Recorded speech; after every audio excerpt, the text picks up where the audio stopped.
안녕하세요. 오늘도 사은살롱을 찾아주셔서 감사합니다. 저는 재작년에 이혼하고 현재는 전남편과는 비교도 할 수 없는 생각이 멋진 남자친구와 열애 중인 30대 여성입니다. 직업은 유치원 교사고요. 아이들을 무척 좋아하고 사랑하는 사람이에요.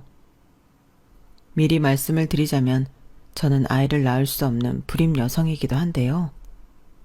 세상 참 불공평한 게 이토록 아이들을 좋아하고 사랑하는데 제가 제 아이를 가질 수 없다니 세상이 무너졌던 때도 있었어요. 저는 누구보다 아이들을 많이 낳아 다복하게 살고 싶은 사람이었거든요. 그리고 안타깝게도 제가 불임이라는 사실을 결혼을 한 뒤에야 알게 되었는데 이젠 전 남편이 되었지만 그 사람도 충격이 꽤나 컸어요. 그 사람 역시 저 못지않게 아이들을 좋아하는 남자였거든요. 그리고 제 불임은 불행한 결혼 생활의 원인이 되었고 그 결과 이혼을 할 수밖에 없었는데요. 지금도 그때 받았던 상처가 다 아물지는 않았어요.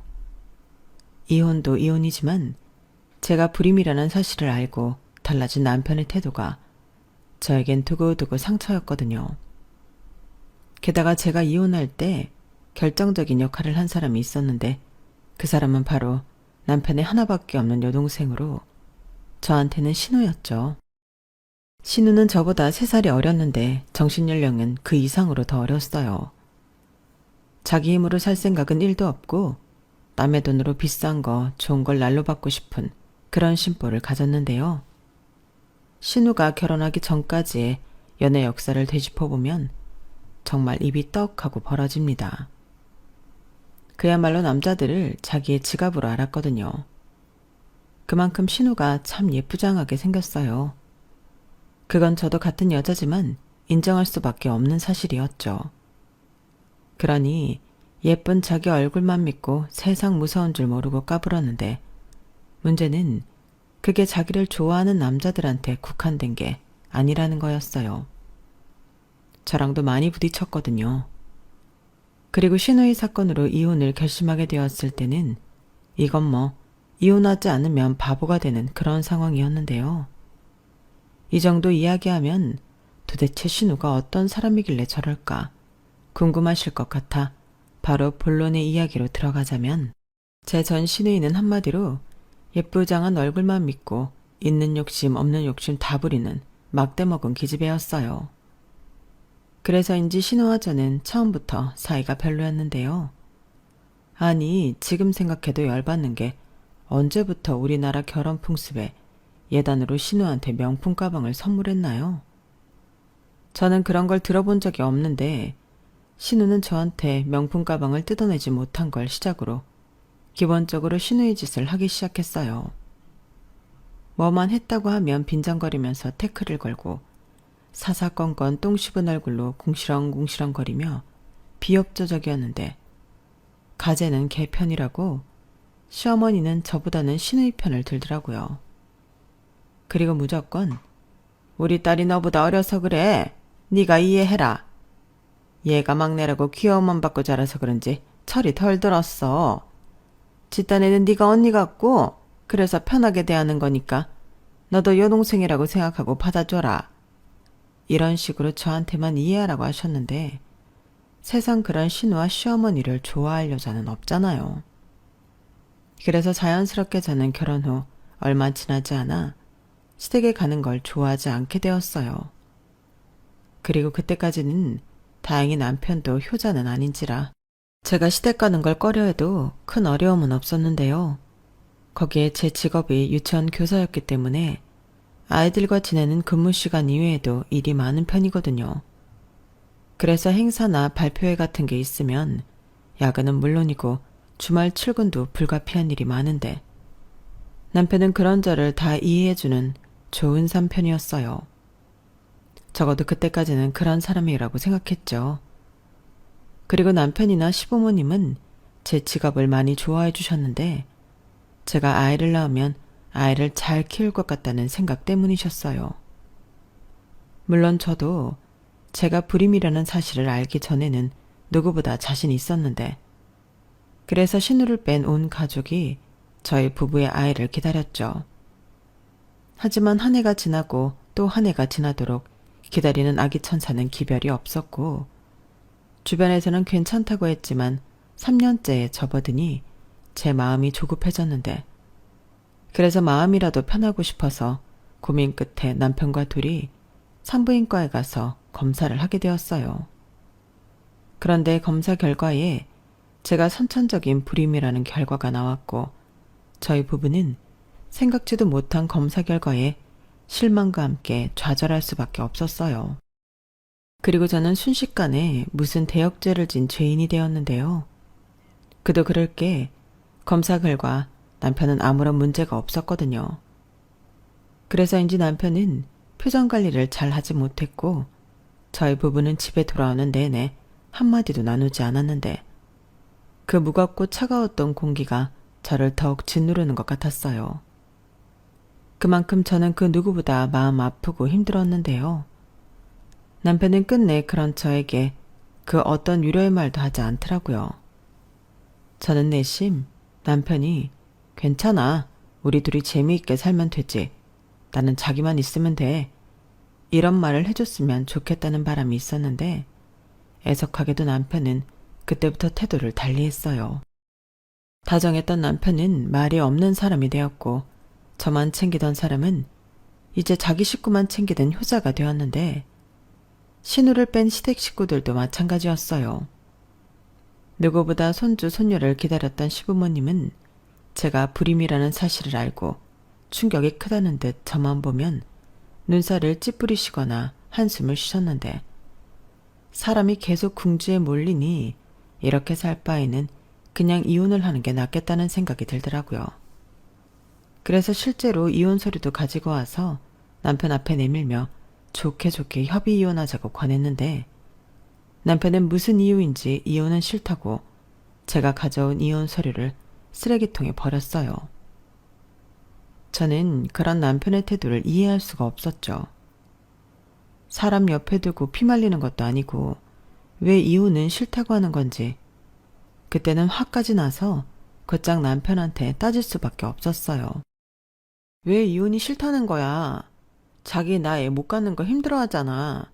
그러니까 힘들 거 없이 나랑 헤어지고 새장가 가. 지금 그게 말이 되는 소리야? 누가 와이프 애 못 낳는다고 이혼을 하냐? 그럼 사람들이 나를 뭘로 보겠어? 내 사전에 이혼은 없어. 그럼 어쩌라고? 자기도 그렇고 자기네 식구들도 나만 죄인 취급하는데 나더러 어쩌라는 거야? 나는 뭐 불임이고 싶어서 그런 줄 알아? 누구보다 속상한 건 나라고. 그래, 나도 머리로는 이해해. 근데 가슴에서 자꾸 속상한 걸 어쩌라는 거야? 시간이 필요한 일이잖아. 나라고 애 포기하는 게 뭐 쉬운 일인 줄 알아? 나는 정상인데 내 애를 못 낳는다고. 그래, 알아. 그래서 이혼하자는 거잖아. 자기는 애 낳을 수 있으니까. 그러니까 나랑 헤어지고 다른 여자랑 재혼해서 애 낳고 잘 살라니까. 요즘 세상에 이혼이 무슨 흠이야? 그냥 둘이 성격이 안 맞아서 이혼했다고 하면 되잖아. 싫어. 싫다는데 왜 자꾸 강요해?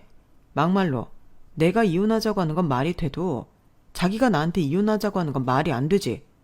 이게 무슨 적반하장이야. 자기도 불임인데 이 정도는 감수하고 살아야 하는 거 아니야? 조금 서운하다고 바로 이렇게 이혼 타령하면 안 되지. 참고 사는 나도 있는데. 웃겨. 뭐? 적반하장? 그러니까 자기 말은 내가 불임인 게 큰 잘못이네. 자기 원래 그런 사람이었니? 그럼 세상의 모든 불임 여성은 다 죄인이야?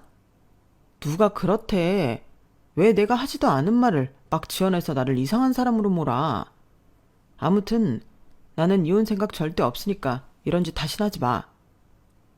남편은 저에게 적반하장이라고 했지만 자기야말로 억지를 부리면서 이혼만큼은 못해준다고 버텼어요. 자기 입으로는 아니라고 했지만 제가 불임이라는 사실 하나로 저는 이혼을 요구할 수도 없는 죄인 취급을 하는데, 그런 저희 둘 사이가 시간이 지난다고 좋아질 리가 없었죠. 하지만 남편은 제가 불만을 이야기할 때면 알았어, 미안해, 내가 노력할게. 그럼 되잖아. 이런 말만 앵무새처럼 반복했는데 아무리 시간이 흘러도 남편의 태도는 달라지지 않았어요. 그러면서 괜히 저 들으라고 일부러 자기 친구 누구누구는 이번에 임신을 했다더라. 또 누구는 딸을 낳았다더라. 이런 말을 하면서 대놓고 부러워했는데요. 계속 이런 일이 반복되니 나중엔 이 남자가 일부러 나를 두고두고 괴롭히려고 이혼을 안 해주는 건가 하는 생각까지 들더라고요. 그리고 지금 생각해보면 저는 그때라도 이혼을 했어야 맞았는데 타이밍을 놓친 것이 두고두고 후회가 됩니다. 그때는 막연하게 소송까지는 생각도 못하고 이 남자가 못해준다고 버티니 다른 방법이 없다고 생각했어요. 어찌 보면 저도 이혼에 있어서 문외했던 것도 사실이었죠. 만약 저 때 소송을 불사하더라도 이혼을 했더라면 그 이후의 신우 사건 때문에 더러운 꼴은 보지 않고 남편과 헤어졌을 텐데 저는 끝끝내 밉상 신우이가 속도 위반으로 결혼을 하게 되면서 정신적인 스트레스를 받게 되었어요. 아까도 잠깐 언급했지만 제 전 신우는 자기 얼굴만 믿고 뭐든 거저먹으려는 심산으로 살았다 했잖아요. 그리고 남자들도 바보 같은 게 자기들이 이용당하고 있다는 걸 정말 모르는 건지 신우한테 간이고 쓸개고 다 꺼내주다시피 했는데 그런 신우의 목표는 딱 하나였어요. 바로 부잣집에 시집가서 평생 놀고 먹으면서 명품 휘감고 공주 대접 받고 사는 거였죠. 시어머니가 자주 그런 말씀을 하셨거든요. 옛말에 여자 팔자 뒤웅박 팔자라고. 여자는 잘나건 못났건 시집 잘 가면 인생 역전하는 거라고 했는데 그런 자기 엄마의 영향 때문인지 시어머니는 당신 딸이 시집도 가기 전에 애를 가졌다는 사실엔 하나도 창피해하지 않으셨고 그저 조건 좋은 부자 사위를 얻게 됐던 것에 크게 기뻐하셨어요.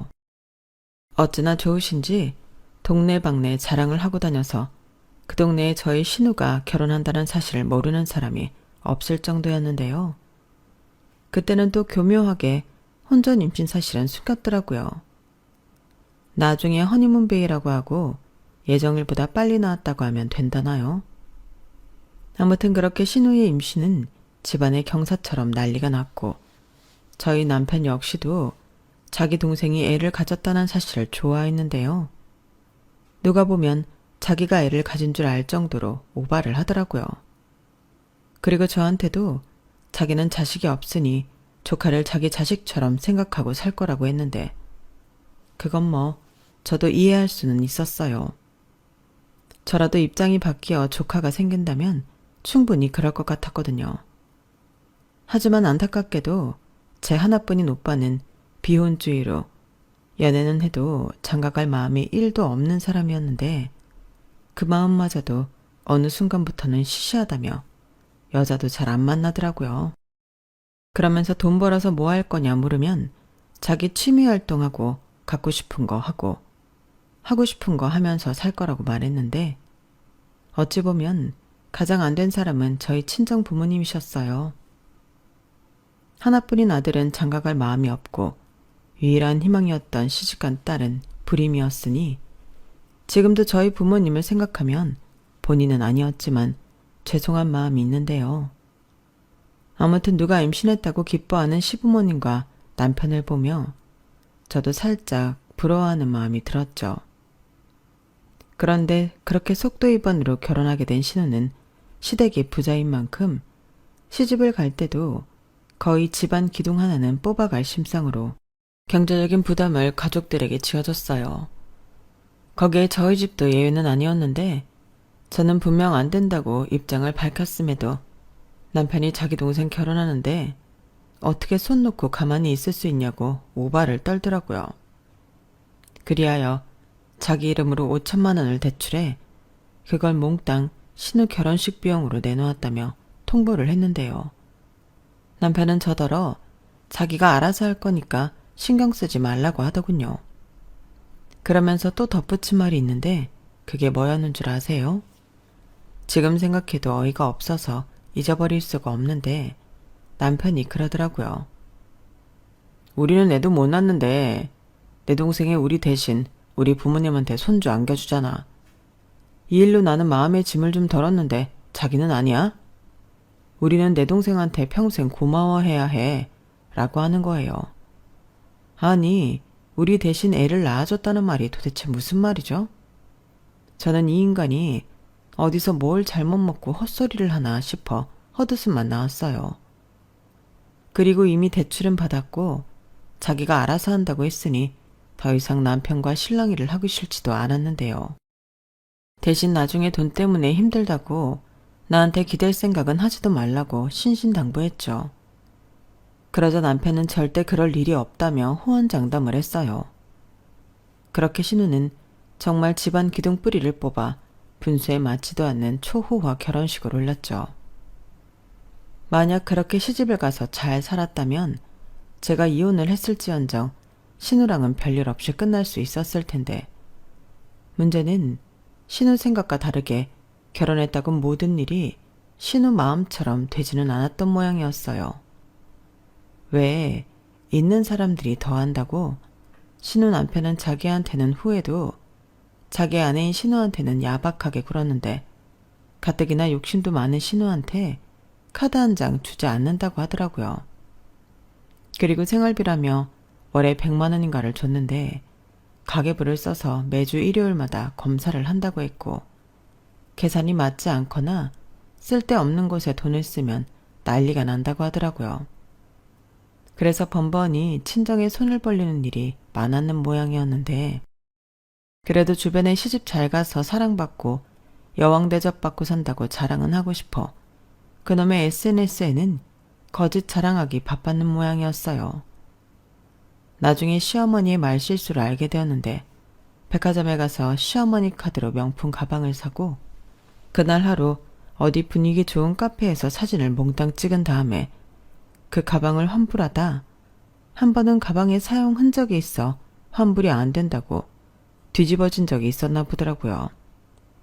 그리고 어이없게도 그런 문제를 해결해 준 건 신우의 남편이 아닌 제 남편이었는데 완전 뒷목 잡고 넘어갈 일이었죠. 참고로 저는 지금까지도 명품 가방은 하나도 없고 하물며 남편한테 비싼 선물은 받은 적이 없거든요. 물론 제가 그런 걸 별로 좋아하지도 않아 그런 부분에서는 서운하다 할 일은 없었는데, 그렇게 자기 동생을 위해서라면 발벗고 나서는 인간인 줄은 그때 처음 알았어요. 그리고 어느덧 신우는 배가 많이 불러 만삭의 몸이 되었는데, 그즈음 비온 주의 제 친정오빠가 독일 본사에 2년간 파견 근무를 나간다며 친정에서 연락이 왔어요. 아무래도 오빠가 독일에 가면 한동안 보기 힘드니 함께 모여 밥이라도 먹자고 부르시는 거였죠. 그래서 저 역시도 친정엄마와 같은 생각에 한동안 못 볼 친정오빠를 위해서 시간을 내려 했는데 남편도 함께 친정에 가서 밥을 먹게 되었죠. 그런데 저희 오빠가 저희 부부를 번갈아 보더니 대뜸 둘이 여기 오기 전에 싸웠냐? 라고 물어보더라고요. 싸웠냐고? 아니야, 우리 평소랑 똑같은데? 그래? 둘이 원래 사이좋지 않았어? 왜 이렇게 10년, 20년 같이 산 부부처럼 냉랭하냐? 뭐래, 장가도 안 간 오빠가 뭘 알아? 야, 내가 이래서 결혼을 안 하는 거야. 처음 마음 그대로 가지 않잖아. 그게 얼마나 슬프냐? 니들 신혼 때 생각해봐. 엄마, 쟤들 진짜 꼴 보기 싫었잖아. 한여름에도 말이야 꼭 붙어가지고 보는 사람도 더덥게 만들고. 근데 지금은 어째 둘이 그저 그러냐? 형님도 참, 그야 그때랑 지금은 좀 다르죠. 벌써 4년 넘게 살았는데요. 꼴랑 4년 살았는데 이런다고? 그럼 40년 살면 그때는 서로 생사만 하겠다는 거야? 그럴 거면 뭐하러 결혼을 했어? 오빠, 독일 가기 전에 나랑 싸우려고 이래? 왜 갑자기 나한테 안 가지던 관심을 갖고 그래? 오랜만에 보는데 네 얼굴이 그저 그러니까. 너 하나도 안 행복해 보여. 신서방, 반성 좀 해야겠다. 내 동생 얼굴이 저게 뭐냐? 친정오빠는 마치 다 안다는 듯 남편을 보고 저렇게 말했어요. 그리고 남편은 양심에 찔렸는지 꿀먹은 벙어리가 되어 아무 말도 못하다가 신경 쓰겠습니다. 요즘 서로 바빠서요. 라고 누가 봐도 대충 둘러대기 바빴는데 그런 무거운 분위기가 이어질 즈음 친정오빠가 갑자기 저한테 자기가 타던 벤츠 차키를 넘겨주었어요.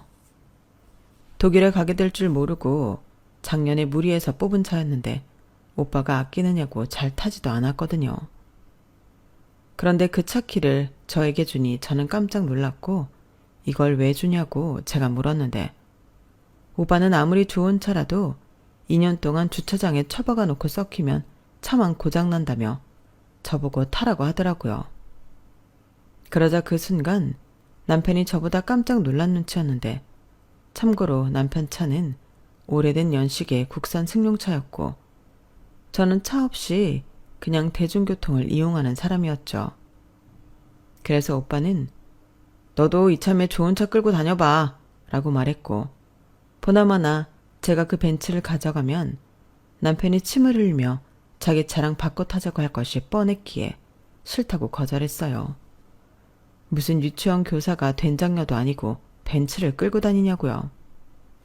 그럼 괜히 학부모들 사이에서 안 좋은 소리 듣기 좋다고 저는 됐다고 했는데 옆을 슬쩍 보니 남편이 좋다 말았다는 듯 아쉬운 마음에 입맛만 다시고 있었죠. 그걸 보니 괜히 속이 다 시원했는데 친정오빠는 자기 뜻을 굽히지 않았어요. 그럼 출퇴근할 때 쓰지 말고 주말에 둘이 데이트하거나 그럴 때 타. 둘이 좋은 데 좀 다니고 여행도 좀 가고 그럼 좋잖아. 내가 뭐 차값을 달라고 하니 보험료를 대신 내달라고 하니 어차피 보험명이 네 앞으로 내가 바꿔놓으면 되고 신사방도 같이 타도록 부부형으로 해달라고 할게. 그냥 기름 넣고 끌고 다니기만 해. 나 이거 차 받으려고 엄청 오래 기다렸다. 아깝잖아. 그래, 아까워서 그렇지. 그럼 그냥 이참에 팔고 가. 2년 뒤에 돌아와서 다시 사면 되잖아. 나는 부담스러워서 싫다. 부담은 무슨. 야, 이 오빠가 모처럼 동생을 위해 오빠 노릇 좀 해보겠다고 하는데 이렇게 초를 치냐? 하여간 쟤는 누굴 닮았을까? 너, 네가 가지고 있는 것 중에서 제일 비싼 게 뭐야? 아우, 그만해. 비싼 게 뭐가 중요해? 사람마다 가치가 다른 건데. 너는 왜 네 기준으로 우리 딸을 뭐라고 해? 너나 그런 거 좋아하지? 아니야. 요즘 젊은 사람들 다 좋아해. 신사방도 좋아할걸? 도연이 쟤만 별종이야. 근데 내가 곰곰이 생각을 해봤는데 좋은 것도 써본 사람만 알지. 너 면허 있잖아.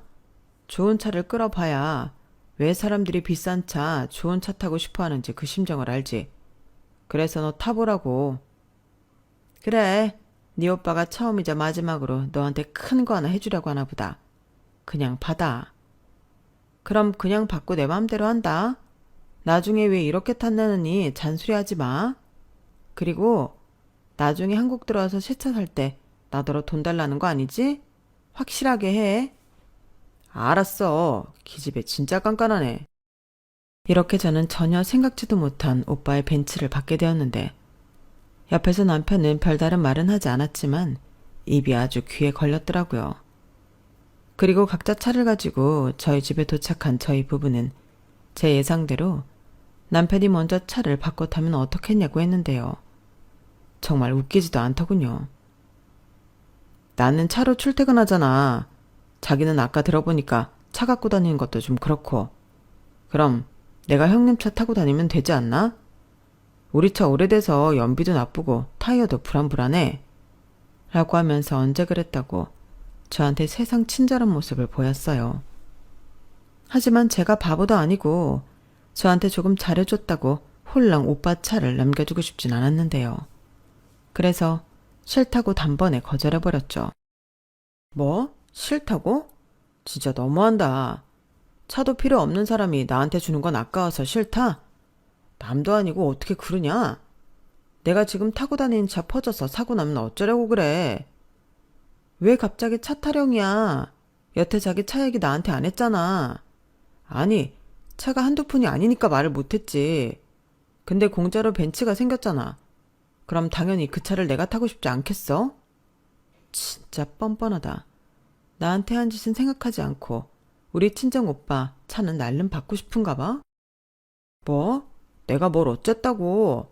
막말로 자기 불임인 것도 내가 참고 사는데. 이봐봐. 자기는 내가 불임이라는 사실을 알았을 때부터 나를 그렇게 죄인 취급을 했잖아. 자기가 참고 산다고. 참긴 뭘 참아. 그리고 내가 참고 살라고 했어? 이혼하자고 내가 진작부터 말했잖아. 이혼이 무슨 애들 장난이야? 나는 내 가정 지키고 싶어. 그리고 교사가 이혼했다고 소문이라도 나봐. 그 원생 부모들이 좋아할까? 웃기고 자빠졌네. 내가 이혼한 게 무슨 상관인데? 그리고 내가 뭐 부끄러운 짓을 해서 이혼당했어? 좌우간, 왜 걸핏하면 이혼 타령이야? 그래, 자기가 때때로 서운할 때가 있을 순 있겠지. 근데 우리가 한두 해 같이 산 것도 아닌데 이젠 그냥 그런 거 넘어갈 수 있잖아. 아니, 왜 갑자기 형님 차에서 이혼 얘기로 넘어갔지? 그래, 내가 아주 더럽고 치사해서 그 벤츠 안 타고 만다. 남편은 그렇게 빈정이 상한 듯 현관문을 거칠게 열고 나갔어요. 처음엔 그냥 바람이나 쐬고 들어오려고 그러나 했더니 그날 아주 안 들어오더라고요. 그리고 남편은 자기 집으로 간 모양이었어요. 그걸 어떻게 알았냐면 그 다음날 바로 신우한테서 연락이 왔는데 난데없이 저희 오빠 차 얘기를 하는 거 있죠. 정말 어이가 없었는데 신우는 언제 그렇게 저랑 친했다고 지 오빠가 한 것처럼 저한테 살랑살랑거리며 차를 좀 자기 필요할 때만 빌려달라고 했는데 제가 미쳤나요? 당연히 싫다고 거절했어요. 자기 시집가고 나서는 거의 뭐 저를 없는 사람 취급하듯 지냈는데 이제 와서 이런다는 게 말도 안 되는 거였으니까요. 게다가 자기 오빠한테 들었으면 제가 남편한테도 차를 넘기지 않았다는 걸 알았을 텐데 무슨 배짱으로 저에게 차를 빌려달라고 하는 건지 저는 신우도 이해가 가지 않더라고요. 하지만 신우는 남편처럼 더럽고 치사하다며 포기하지 않고 더 끈질기게 부탁했는데요. 자기 임신해서 힘들다는 걸로 어필하기 시작하더군요. 언니, 알다시피 제가 몸이 많이 무겁잖아요. 산부인과 다닐 때도 너무 힘들고 택시 타는 것도 매번 힘들어서 언니 차가 있으면 많이 도움될 것 같아 그래요. 이렇게 말하는데 아니 부잣집에 시집을 갔는데 저런 말을 하다니 이해가 가지 않았어요. 그래서 바로 물어봤죠. 산부인과를 혼자 다녀요? 차 있잖아요. 그거 타고 다니면 되죠. 아니 우리 남편은 바빠서 요즘은 저 혼자 다닐 때가 많아요. 아니면 엄마랑 다니는데 엄마가 차가 있는 것도 아니고 그리고 뭐 병원만 가나요? 내가 정말 필요할 때만 잠깐 빌리고 어디 흠나지 않게 조심히 탈게요. 네? 그러니까 부탁 좀 해요. 사실은 제가 다음 주에 동창회도 있어서 차가 진짜 필요하거든요. 그래요? 그럼 아가씨 오빠한테 차 좀 빌려달라고 해요. 그때만 잠깐 버스 타고 가라고 하죠. 아가씨 오빠가 또 동생 일이면 끔뻑 죽잖아요. 언니도 참 너무한다. 언니가 끌고 다닐 것도 아니라면서 이렇게 사람 약 올리는 법이 어딨어요. 그리고 내가 언제 우리 오빠 차 빌려달라고 했어요? 나는 그 벤츠가 타고 싶다고요. 아무래도 그 벤츠는 나랑 어울리니까. 어머 아가씨, 지금 한 말 정말 어이없는 거 알죠? 욕심 낼 걸 욕심내요. 나는 우리 벤츠 자랑한 적도 없고 그 차로 약 올린 적도 없거든요. 나도 이왕 좋은 차 받았으니까 아껴 타고 싶어서 그래요. 우리 오빠가 나 타라고 준 차를 왜 그렇게 탐을 내요? 진짜 이상하네. 아무튼 저는 오늘 얘기는 못 들은 걸로 할게요. 능력 있는 남편 있는데 벤츠 좀 사달라고 해요. 저는 제 말만 하고 전화를 끊어버렸어요. 아마도 전화 끊고 제 욕을 엄청 했겠죠. 하지만 그 정도로 저는 제 차를 빌려주고 싶은 마음이 없었는데요. 이건 뭐 말이 빌려달라는 거지 그냥 달라는 것처럼 들렸거든요. 그리고 그 이후에도 여러 번 전화가 왔는데 무시해버렸고 남편과도 냉전의 시간을 갖게 되었어요. 분명 자기 동생한테 제 얘기를 들었을 텐데 말 섞어봤자 서로 좋을 게 없다는 걸 알고 있었죠. 그런데 그 일이 있고 이틀 정도 되었을까 우연히 핸드폰을 보다 신우의 SNS를 보게 됐는데 거기에 무척이나 낯익은 차 사진이 있더군요. 그 차는 분명 친정 오빠가 저에게 준 벤츠였어요. 번호판을 살짝 가려놓긴 했지만 차 주차해 놓은 주차장의 모습도 그렇고 오빠가 대시보드에 올려놓은 인형도 딱이었는데 뭐 이런 기집애가 다 있나 소름이 끼치더라고요. 그리고 거기에 적혀있는 글을 보는데 우리 자기가 출산 선물로 사준 붕붕이 고마워요 여봉봉 라고 적혀 있었어요. 그걸 보는데 왜 그렇게 웃긴지 그럼 저 여봉봉은 저희 오빠인가 싶어 혼자 한참 웃었네요. 그리고 처음엔 이게 무슨 짓이냐고 전화해서 뭐라고 할까 하다 그래 너 이렇게라도 기분이나 내라 하고 말았는데 그 다음날 시어머니가 퇴근 후에 집에 좀 오라고 연락을 하시더라고요. 뭐 기분은 가고 싶지 않았지만 어른이 오라고 하는데 안 갈 수가 없어 퇴근 후에 곧장 시댁으로 갔는데 아니나 다를까 거기엔 신우도 와 있더라고요. 그뿐만이 아니었어요. 조금 있으니 남편도 연락을 받았는지 시댁으로 왔는데 그렇게 3대1로 둘러앉아 대뜸 무슨 빚쟁이 돈 달라고 하듯 시어머니가 먼저 차를 내놓으라고 하시더라고요. 그냥 달라는 것도 아니고 한번 타보겠다는 건데 너는 뭘 그렇게 아끼니? 가족끼리 좀 같이 쓰자. 이렇게 말씀하셨는데 고개를 돌려보니 신우가 아주 기세등등하게 희죽거리며 앉아 있었어요. 저는 또 그 꼬라지를 보니 참고 싶지 않았는데 너 아주 잘 걸렸다 생각했네요. 아마 시어머니가 있으면 제가 쪽도 못 쓰고 자기한테 차를 줄 거라고 생각한 것 같은데 그걸 완전히 깨부셔주고 싶었어요. 어머니, 제가 왜 아가씨한테 차를 빌려줘야 해요? 그리고 말은 확실하게 해야 할 것 같은데 빌려주는 거 아니고 아주 달라는 거잖아요. 그쵸 아가씨? 여봉봉한테 받았다고 11,000원에다 공개했는데 그 차를 저한테 돌려주겠어요? 싫어요. 정차가 필요하면 아버님 차 주시던지 아니면 당신 차 그거 줘. 언니, 진짜 사람이 왜 그래요? 그리고 왜 남의 SNS를 함부로 훔쳐보고 난린데요? 기분 더럽다. 왜요? 다른 사람들 다 보라고 올려놓은 거 나는 보면 안 돼요? 아, 다른 사람들은 저게 거짓인지 모르니까 상관없고 나는 알아서 좀 쪽팔린가? 아가씨야말로 이제 곧 있으면 애엄마 되는데 인생 그렇게 살지 마요. 왜 그렇게 살아요? 그거 얼마나 없어 보이고 후져 보이는 줄 알아요? 어머, 얘. 너 지금 홀몸도 아닌 내 딸한테 그게 무슨 말버릇이니? 너 당장 사과해라. 빌려달라는 차는 안 빌려준다고 하더니 왜 가만히 있는 애한테 막말을 해? 가만히 있긴요. 누가 가만히 있어요? 오히려 싫다고 이미 말했는데 저를 여기까지 오게 했잖아요. 그리고 당신도 그래. 이혼도 안 해준다면서 나를 여기까지 오게 만들어서 이런 얘기까지 듣게 한다고? 나 안 그래도 이럴 것 같아서 들어올 때부터 녹음하고 있었어. 뭐? 네가 아주 미쳤구나. 그거 당장 안 꺼? 그리고 가족끼리 좀 좋은 거 나눠 쓰자는데 뭐가 나빠?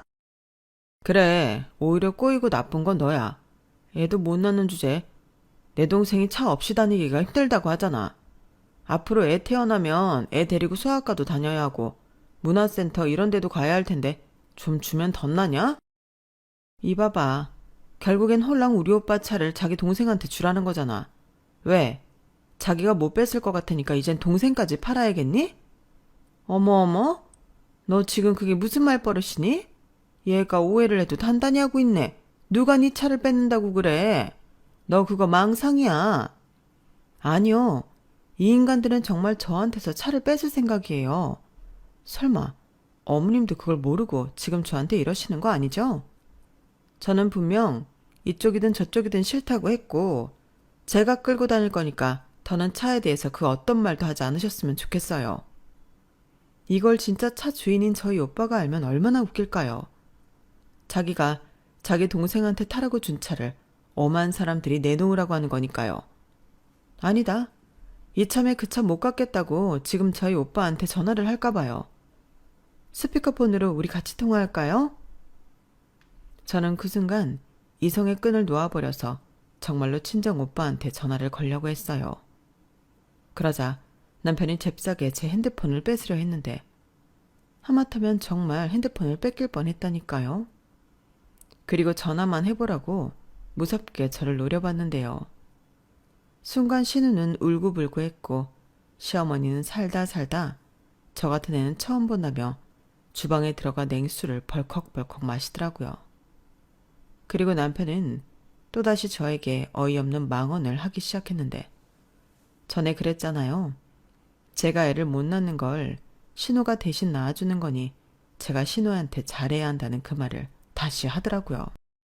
그리고 이런 말을 신우도 시어머니도 처음 듣는 것이 아닌 것 같았는데 그때 신우가 자기 딴에는 좋은 생각이라는 듯이 이렇게 말했어요. 좋아요. 그럼 언니가 저한테 1,000원 양보해주면 제가 언니한테 우리 애기 봐달라고 하지 않을게요. 어때요? 뭐라고요? 이건 또 무슨 귀신 씨나라 까먹는 얘기예요? 내가 왜 아가씨 애를 봐줘요? 외숙모가 그럼 조카를 안 봐준다고요? 오빠가 그랬어요. 낳기만 하면 언니가 다 봐줄 거라고. 맞잖아. 오빠가 그렇게 말했잖아. 야, 너는 그걸 왜 여기서 말을 해? 자기야, 그건 있잖아. 미친놈. 네가 진짜 정신이 나갔구나. 네 조카면 네가 봐. 왜 나한테 그래? 내 말은 그게 아니라 자기 유치원 교사잖아. 그럼 우리 조카도 그 유치원에 가면 자기가 봐주는 거지. 태어나자마자 갓난 애기가 유치원 가니? 진짜 너는 안 되겠다. 이혼하기 싫다고 했니? 그래. 그럼 너는 끝까지 버텨. 나는 무슨 일이 있어도 너랑 아니 이 집구석이랑 빠이빠이 할 테니까. 고맙네. 오늘 아주 큰 거 건져간다. 저는 씩씩거리며 자리에서 일어났어요. 그리고 신발을 신고 현관문을 나셔라고 하는데 갑자기 뒤에서 물벼락이 쏟아졌고 뒤를 돌아보니 설거지할 때 쓰는 대야를 들고 저를 노려보는 시어머니가 계셨는데 주방에서 물을 받아서 저한테 뿌리셨더라고요. 그 잘난 핸드폰 물 먹었으니 고장났겠지? 라고 하시는데 요즘 이딴 걸로 고장날 핸드폰이 어디 있겠어요. 저는 아무 말도 하지 않고 그냥 집을 나왔네요.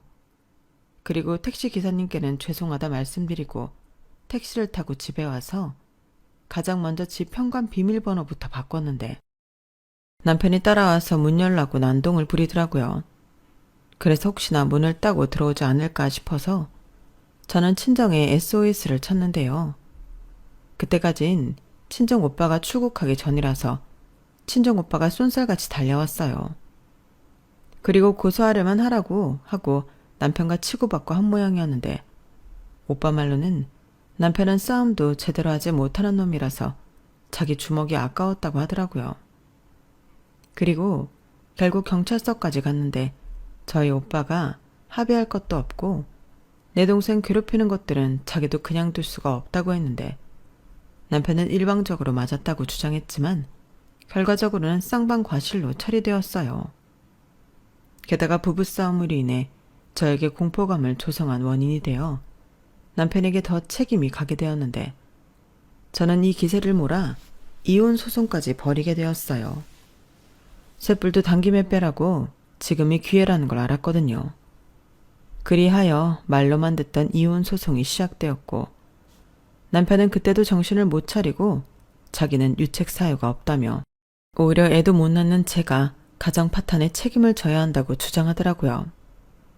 그리고 웃긴 게 자기가 수임한 변호사도 그 얘긴 하지 말라고 했는지 상대 측 변호사가 놀라서 남편을 말리는데 아주 코미디가 따로 없었어요.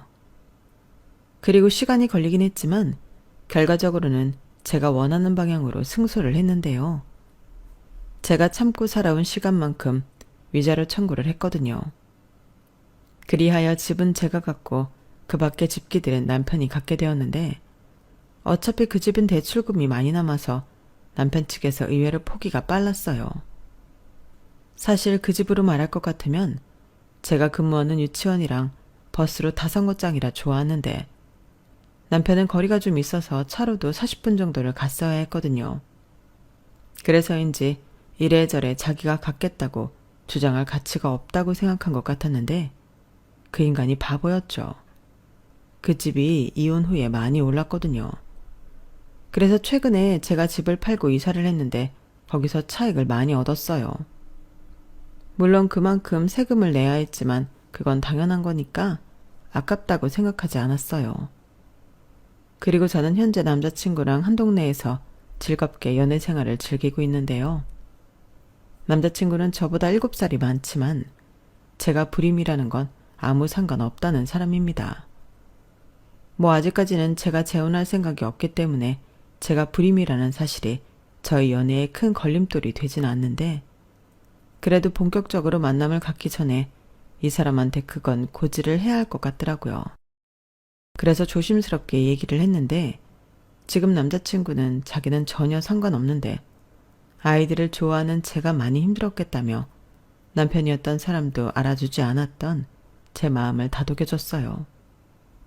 그리고 만나면서도 내내 이 사람은 참 가치관과 인성이 훌륭하다고 느끼는데, 그게 저한테 잘생긴 외모와 큰 키보다 더 매력적으로 느껴졌어요.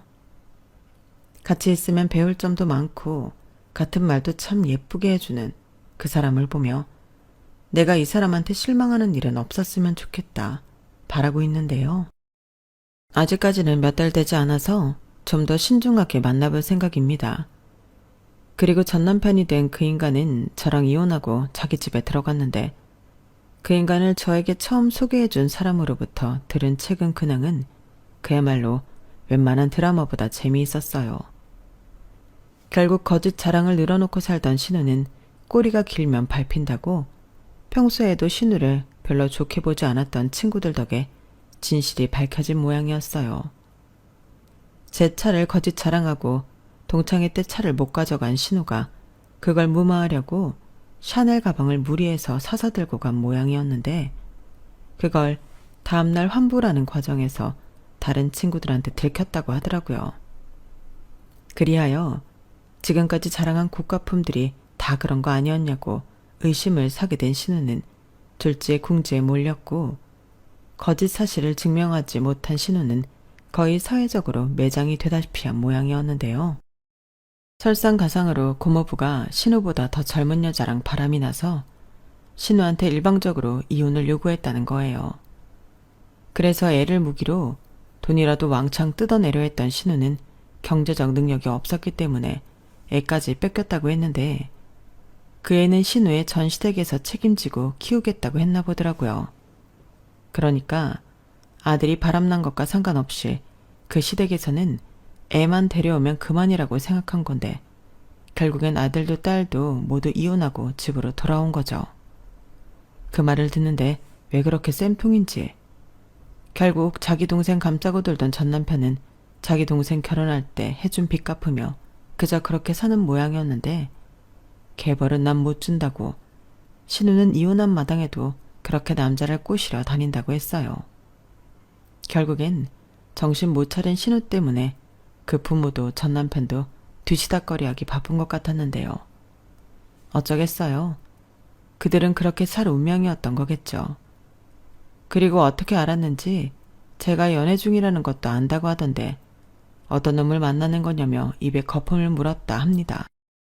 웃기지 않나요? 자기가 그렇게 무시하고 함부로 할 때는 언제고요. 아무래도 그놈 때문이라도 저는 더 지금의 남자친구와 알콩달콩 연애를 해야 할 것 같습니다. 이렇게 된 거 더 야구르게 해주고 싶어요. 그리고 현재 저는 유치원을 옮겨 다른 곳에서 여전히 아이들과 행복한 시간을 보내고 있는데, 제가 불임이라 그런지 저희 유치원에 다니는 모든 아이들이 제 아이들 같아요. 그래서인지 지금은 제가 불임이라는 사실이 전처럼 크게 슬프지 않은데, 아마도 더 많은 아이들을 품고 사랑해주라는 하늘의 뜻이 아니었을까 생각해요. 그렇게 생각하니 마음도 한결 가볍고 더 제 직업에 책임감이 느껴지는데, 이 아이들이 우리가 살아가는 세상의 미래인 만큼 최선을 다해 제 소명을 다할 것을 이 자리를 빌어 다시 한번 약속하고 싶네요. 가끔 아이들에 대한 안 좋은 뉴스를 보면 그렇게 마음이 아플 수가 없거든요. 어른으로서 또 교사로서 더 큰 책임감을 느끼는데, 우리 아이들이 모두 행복할 수 있도록, 그리고 더불어 저도 행복할 수 있도록 매일 화이팅 하겠습니다. 제가 앞으로 더 멋진 삶을 살아갈 수 있도록 사연 들어주신 모든 분들이 응원해 주셨으면 좋겠네요. 그럼 이상으로 제 이야기를 마치며 지금까지 제 긴 사연 들어주셔서 진심으로 감사드립니다.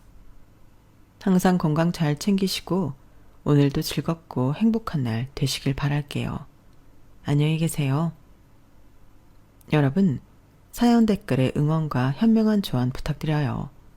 좋아요와 구독은 저에게 큰 힘이 됩니다. 오늘도 좋은 일 가득하세요.